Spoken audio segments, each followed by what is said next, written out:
السلام علیکم ورحمۃ اللہ وبرکاتہ۔ دوستو، امید کرتا ہوں آپ خیریت سے ہوں گے۔ اس ویڈیو میں حضرت بہلول دانا رحمہ اللہ کا وہ واقعہ بیان کروں گا جو جنید بغدادی رحمہ اللہ کے ساتھ پیش آیا۔ جنید بغدادی رحمہ اللہ اپنے شاگردوں کے ساتھ باہر نکلے تو دیکھا حضرت بہلول دانا رحمہ اللہ بیٹھے ہیں، تو وہ کہنے لگے کہ میں ان کے پاس جاتا ہوں۔ تو جنید بغدادی رحمہ اللہ کے شاگرد کہنے لگے کہ آپ کس کے پاس جا رہے ہیں؟ یہ تو ایک مجنون ہے۔ لیکن جنید بغدادی رحمہ اللہ نے اپنے شاگردوں کی نہیں سنی اور ان کے پاس چلے گئے۔ جنید بغدادی رحمہ اللہ جب بہلول رحمہ اللہ کے پاس پہنچے تو حضرت بہلول دانا نے پوچھا کہ آپ کون ہو اور کیا کرتے ہو؟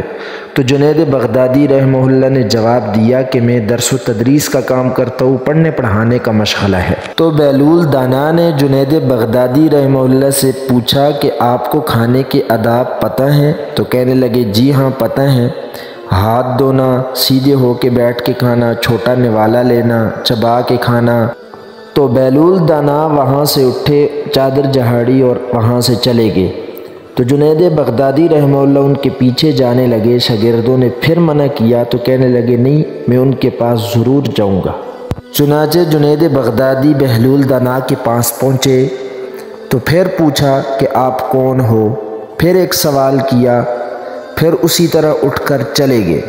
پھر تیسری مرتبہ یہی معاملہ پیش آیا، اٹھ کر چلے گئے۔ تو جنید بغدادی تیسری مرتبہ بھی ان کے پاس جا پہنچے۔ تو تیسری مرتبہ جب ان کے پاس پہنچے تو بہلول دانا نے پوچھا کہ آپ کون ہو؟ تو جنید بغدادی نے فرمایا کہ میں جنید ہوں اور ایک عام آدمی ہوں، آپ سے سیکھنے آیا ہوں۔